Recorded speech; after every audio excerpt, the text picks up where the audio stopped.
could be done that wouldn't cost that much. And I know Will, our pro, has probably mentioned it to you because he's very good. And one of the things is just fans. We have fans now that he went out and got for us when it was very hot that are plugged with extension cords laying across the floor. An accident waiting to happen. And how much would it cost to get, you know, a fan that wouldn't have an extension cord in order to work? A few small things like that, I think the tennis players would be happy with. We will take that under advisement, and if you get the opportunity, if you would attend the next tennis committee meeting, bring that up also, so it gets back to us. We can't go to every place and find out what's going on, but we need to get that information back to us. I don't play tennis. I don't get over there very often. I think if you just talk to Will, he could probably tell you a few things that could be taken care of that would make the tennis players very happy and not grouching about the pickleball. Okay, thank you. I'll talk to William about it. All right, we're going to move on. Treasurer's report. Harry? Clean up my mess here. You got to hold this thing up pretty close.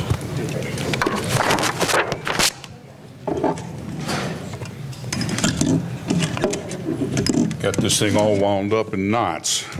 Thank you, Bob. And good morning again. Yeah, and it is still morning, but only for a little while yet. But this is my report. I hope is not going to be as eventful as the last one or as exciting, but we'll try to get through it.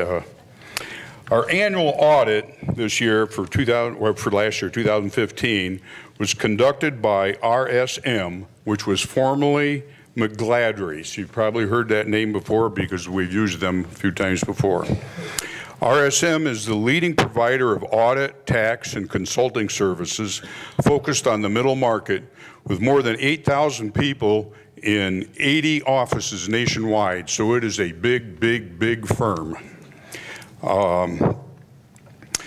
After they concluded the audit, their opinion was, in all material respects, the financial position of Fairfield Glade Community Club for the year 2015 and the changes in its members' equity and cash flow ended in accordance with the generally accepted accounting principles. So that gives us a very clean audit.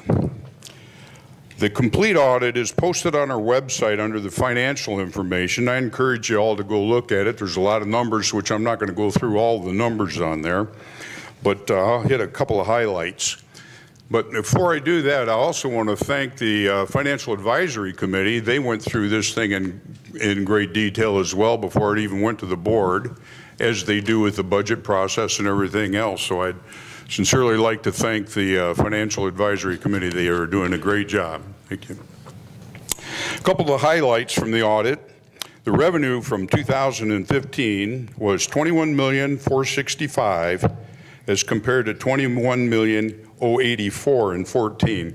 Now I've omitted the hundreds because they get tongue tied up, see that, with so many numbers. So we'll just omit the hundreds.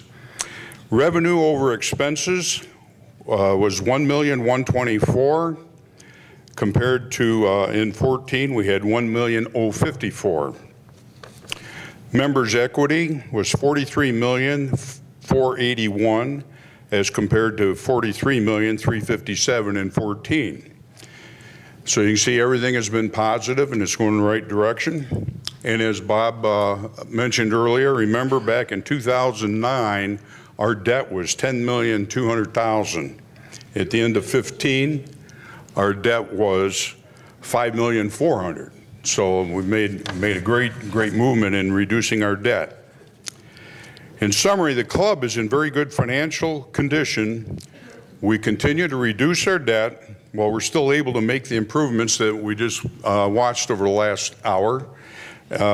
So everything is going very positive. Again, I encourage you to look at the entire audit report, which is on our website under the financial section. Any questions on this? Thank you.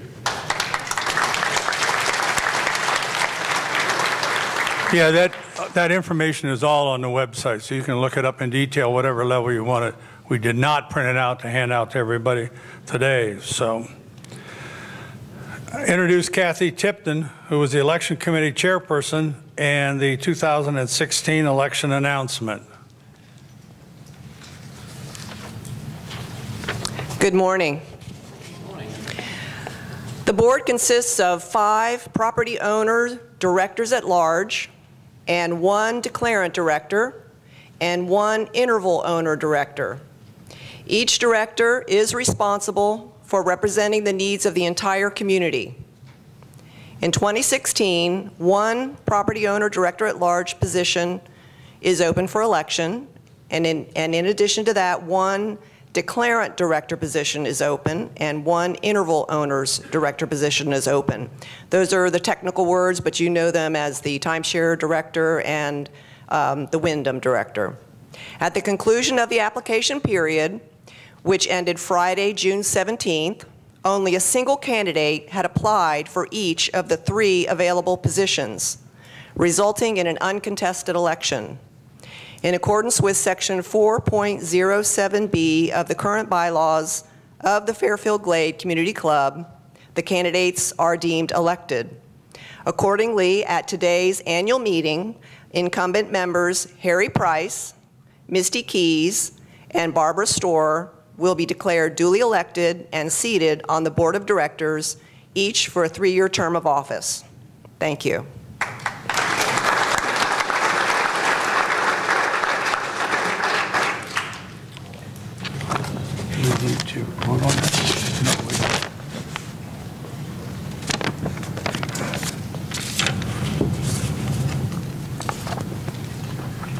Are there any questions concerning that? As a matter of fact, that issue is going to be talked about a little bit when we do the bylaw suggested changes. I'd like to comment. Is the board concerned that for a couple elections now we've had people running unopposed? That to me is an issue that we cannot get people to do it. Some people might say it's because of a meeting like this and so forth. But I don't know if you're addressing that. That bothers me, and I think I know the answer, but I'm not going to say it here. But I'd like the board to tell me what you're thinking about that's going to encourage people to be willing to set up there and help this community grow. Thank you. Well, I'll give you my personal opinion. I've had more than several people tell me, I'm not putting in that much time to donate to the community. I know how much time I put. I'm not complaining because communities where I've lived, et cetera, I've always gotten involved because I think we need to have that. But some people have said when they moved here, they retired, they were not going to do that. So we've encouraged people to get involved in the committees here as a stepping stone that you can, if you like it, get more involved and move up. And maybe it's spreading some of the work around. I don't know, but you can talk to any one of the board members and they'll tell you the amount of time they put in. I don't think, not a one of them will complain about it, but I think that's why a lot of people don't want to run for the board. That's my opinion. Any other comments? Any comments? Oh, here's one. Yes, sir. I don't know why you have a 3-year residency restriction. I would have applied, but I was told I only had 2 years here. I've been executive on boards for the last 20 years, and I was told I wasn't eligible. I hadn't lived here for 3 years. I guess you could go back 30 years and ask why it was put into the CNRs that way, but that's what's spelled out. I think my feeling on it is that they wanted people to really know what the community is. If you're here for a year, maybe you don't get a full feeling. I don't know, but that's the way it's spelled out in the CNRs. So.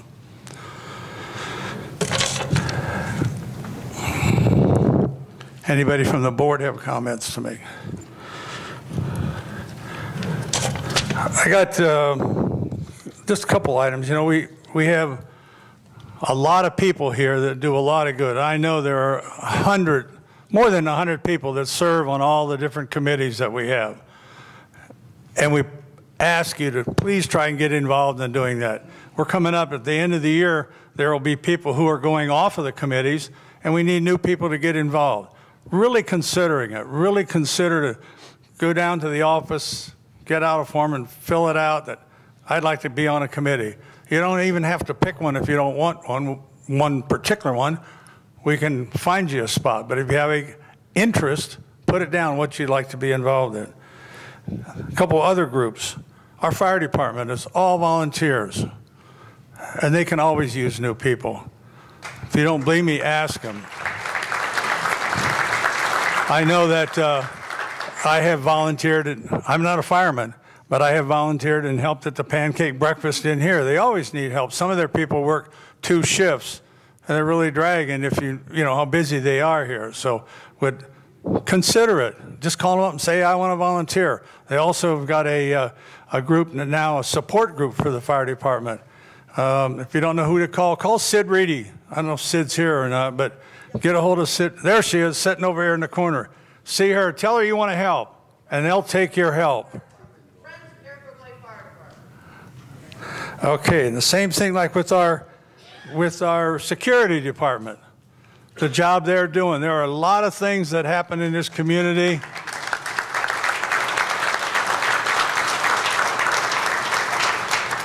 That you don't know about.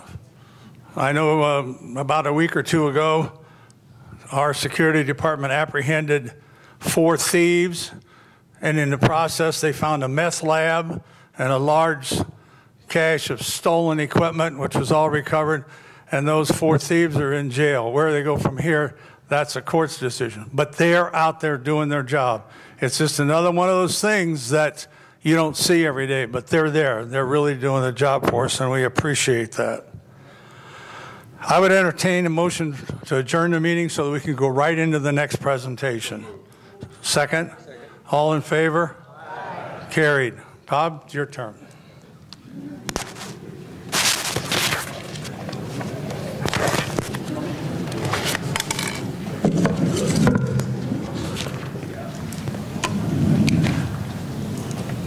I'm not going to use this.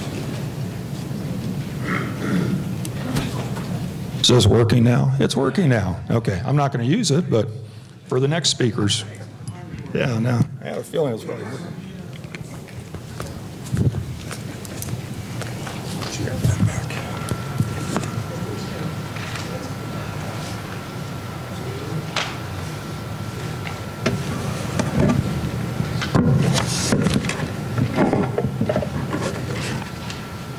I want to start this presentation with the 10-year vision statement, which, as I indicated earlier, that everything we do as a management team and the board, we try and first look at this vision statement to see if we're following that, and we're doing that in order to achieve that vision. A couple key words there I think you need to focus on is growing. It's kind of like what Sandra Dutcher was indicating before. The only way we grow is to get new residents, okay? Whether it be new homes or resales, that's the way we grow. So we have to do things to attract new residents. Secondly, best value, master plan community. Best value, typically when you think best value, you think variety. I'm getting a lot for my money. Y'all get a lot for your money here when you consider all the amenities that we have here. But again, that's another reason why we're looking at pickleball courts, because we don't have outdoor pickleball courts. So we're trying to add variety to this community in everything we do so we can accomplish that goal of best value master plan community. Next, the mission statement. Again, this is what we look at almost on a daily basis. A couple things to focus on is continuously improve. You know, I challenge my managers and my team to do that on a daily basis. We don't always do that on a daily basis, and sometimes we fail, like Dorchester, you know, quite honestly. But we are focused on that to try and continuously improve on a daily basis. Talk about resort lifestyle experience. Okay, again, when you think resort lifestyle, you're thinking a lot of amenities. You're thinking golf, tennis, pickleball, kayaking, canoeing, a lot of things like that.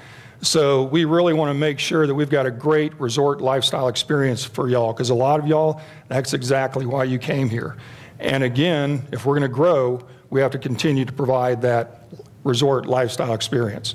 But at the same time, promoting a strong sense of community. And I think Steve kind of alluded it to before.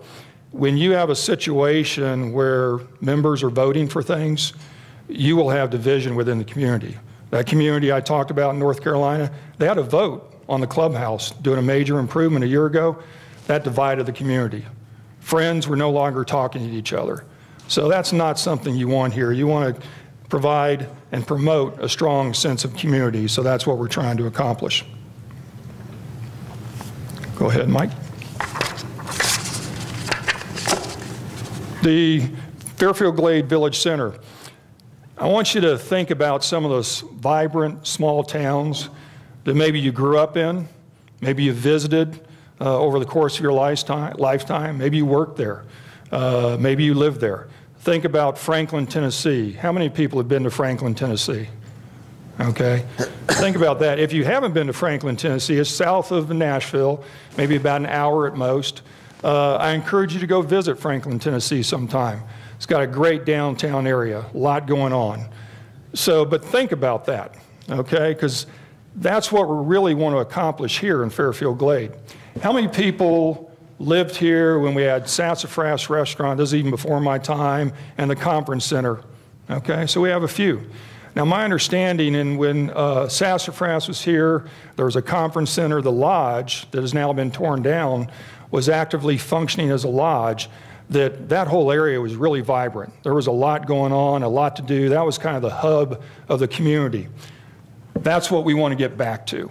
We really want to revitalize that whole area there by the Wyndham Guest Check-In, Village Green Mall, basically the area from this conference center to Peavine Road, and also the lodge area, as well as the area where we have the farmers market and what have you, which we now call the square. If you see that in our publications and emails, the area where we have the farmers market, we've kind of rebranded that to call it the square. So we're really looking to revitalize that whole area and create this central gathering area that's the hub of activity morning, noon, and night that y'all can really go to and enjoy yourselves. You think about it again, Fairfield Glade is really like a small town. We're not a city, but we've got 5,000 homes, probably somewhere in the 7,500 to 8,000 residents. So to a great degree, we're like a small town. So we want to have that small town feel, but we want to have that little hub area that we can have a lot of activity on a daily basis.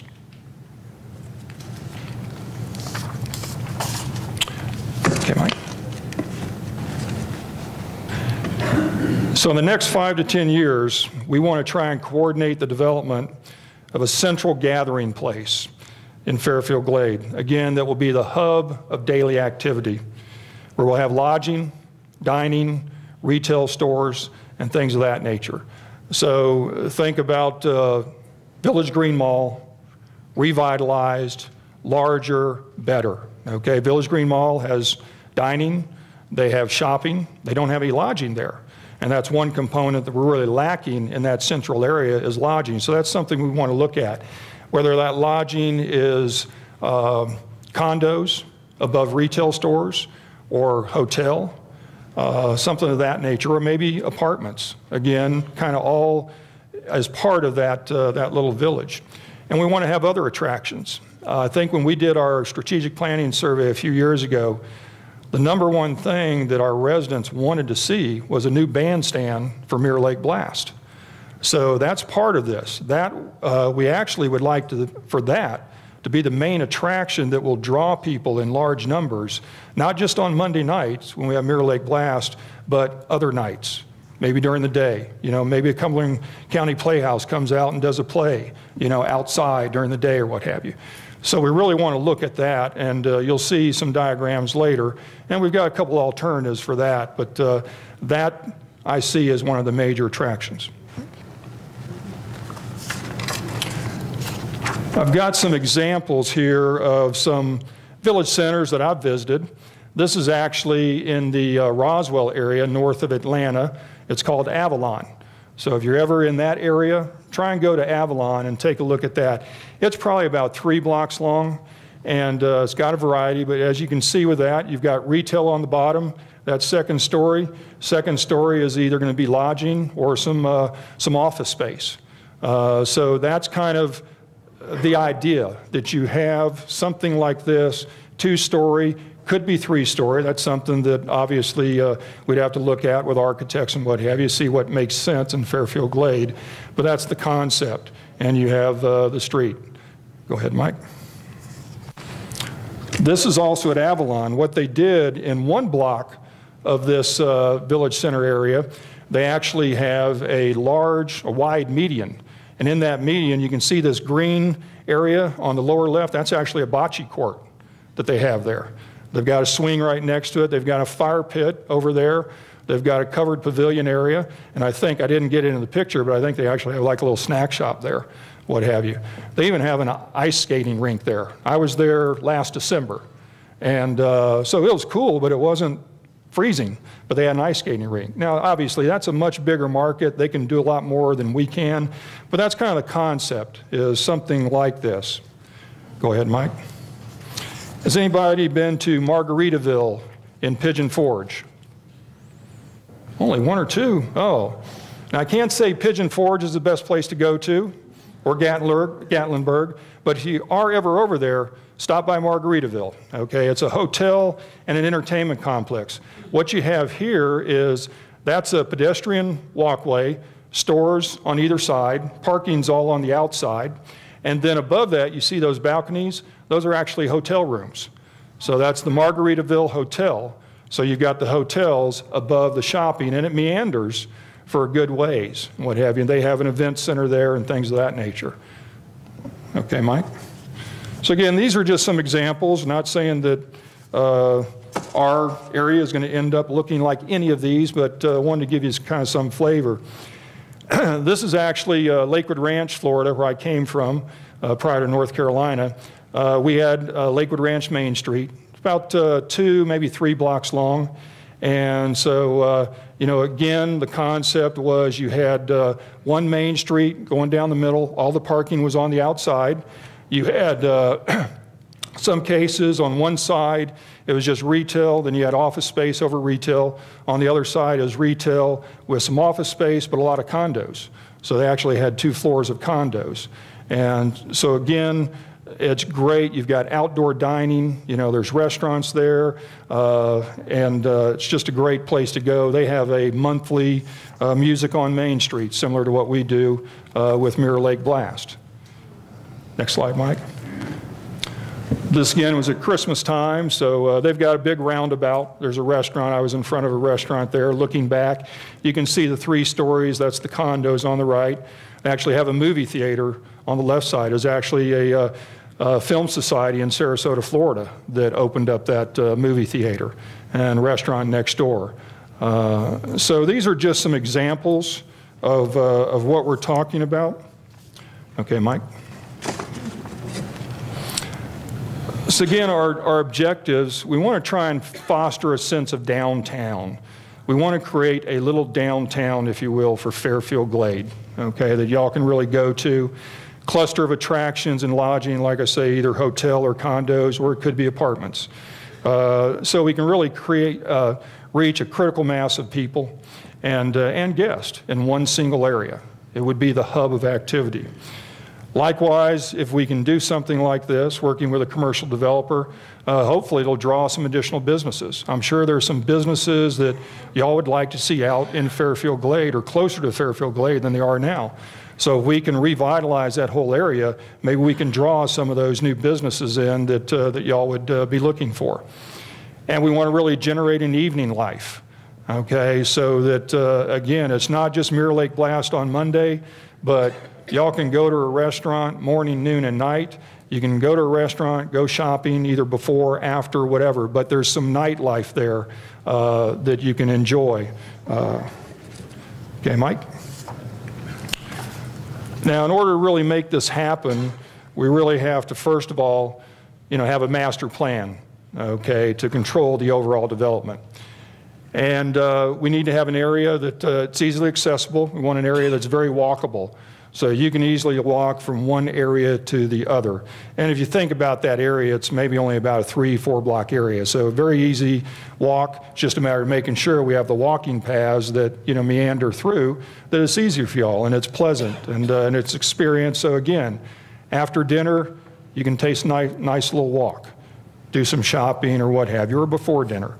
So that's kind of what we're trying to accomplish. We want to make sure we have a good variety of dining and retail options for you. So again, you're going to want to come there. It's not going to be a matter of, oh, there's nothing there that I enjoy. And then lastly, I mentioned before, we want to have a nice bandstand. We want to replace Mirror Lake Bandstand. I've been wanting to do it for the last 5 years, but we've had an issue of where is the best location for it, number one. Its current location is really not the best location. I know y'all are used to that, but it really is not the best location for the long term and to be able to get a lot more people there, you know, with the way the hill is and everything. We want to have restrooms, you know, with that bandstand as well, so you don't have to walk to the Wyndham building to go to the restroom. And that could be the first amenity. I think I would like to see that as the first amenity to kind of jumpstart, you know, this area. But again, the key there is going to be what is the best piece of land, and we'll go over that in a little bit. Now, most of the development, go ahead, Mike. Most of the development would be accomplished by a commercial developer. What we're looking to do is help coordinate the development, to find a commercial developer that sees the vision, that sees the opportunity for financial success here in Fairfield Glade, and would then come in and working with us develop this whole area. Now, some of that area may be FGCC administrative functions. You know, we definitely have to look at that. Sometimes, again, you want something to draw people in. Now, obviously, if we had our main offices in that area, a lot of y'all come to our main offices on a daily basis. So you come to our main office, then you go get something to eat or go shopping. So that's something we have to look at and consider. But we may find that doesn't make sense, but we definitely have to look at it. Some of the businesses may be owned by FGCC, and you'll see that later. You know, we may have a restaurant there that we actually own and operate. Maybe not. So that's something we have to look at as we move along with this project. And this is a long-term project. You know, the goal here is to start the visioning, start the planning, get input from you as members. Sandra mentioned a survey. Strategic Planning Committee is probably going to develop a survey for 2017, and this is going to be a major part of the survey so we can get input from y'all. I'll go over that a little bit later.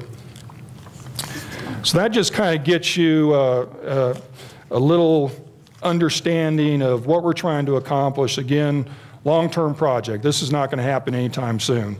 Even the bandstand, you know, that's probably something that, you know, wouldn't happen until probably 2018 at the earliest. You know, quite honestly, we've got to figure out exactly the best location for that. Go ahead, Mike, and you're on. Next, I'm going to introduce Mike Verson. Mike's with Michael Verson Associates out of Knoxville. And he's a landscape architect and land planner, and we engaged him to do some land use concepts for that area that he's going to go over, and you'll see 3 different concepts, and you see these are just starting points just to get a feel for, you know, what things could look like in terms of the land use. With that, I'll turn it over to Michael. Good morning. Can everyone